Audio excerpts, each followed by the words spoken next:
અમદાવાદ જિલ્લાના બગોદરામાં સોનાની ચોરીના ગુનામાં સંડોવાયેલા અને નાસ્તા ફરતા આરોપીને ઝડપી પાડવામાં સુરત ગ્રામ્ય એલસીબી અને પેરોલ ફોલો સ્ક્વોડની ટીમને સફળતા પ્રાપ્ત થઈ છે. સુરત જિલ્લા એલસીબીની ટીમને મળેલી ચોક્કસ બાતમીના આધારે કામરેજ 4 રસ્તા નજીક વોચ ગોઠવવામાં આવી હતી. ઓપરેશન દરમિયાન આરોપી હમીર ઉર્ફે બોડો રમેશભાઈ કાળુભાઈ હાડા પોલીસના હાથે ઝડપાઈ ગયો હતો. પકડાયેલ આરોપી બગોદરા વિસ્તારમાં થયેલી એક મોટી ઘરફોડ ચોરીમાં સંડોવાયેલો હતો, જેમાં તેણે 20 તોલા સોનાના દાગીના, 1 કિલો ચાંદીના દાગીના અને મોટી રકમની રોકડની ચોરી કરી હોવાની કબૂલાત કરી છે.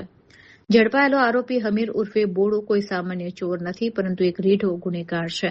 તેની વિરુદ્ધ રાજ્યના વિવિધ પોલીસ મથકો જેવા કે બાવડા, નડિયાદ, વટવા, અસલાલી, સાણંદ, કામરેજ અને વડતાલમાં ચોરીના અનેક ગંભીર ગુનાઓ નોંધાયેલા છે. સુરત ગ્રામ્ય પોલીસે આરોપી વિરુદ્ધ કાયદેસરનો ગુનો દાખલ કરી તેની સઘન પૂછપરછ હાથ ધરી છે. આધાર પકડથી અન્ય કેટલીક ગરફોડ ચોરીઓના ભેદ ઉકેલાવાની પણ પૂરેપૂરી સંભાવના છે. સુરત પોલીસની આ સતર્કતાને કારણે લાંબા સમયથી નાસ્તા ફરતા ગુનેગારને જેલના સળિયા પાછળ ધકેલી દેવામાં આવ્યો છે.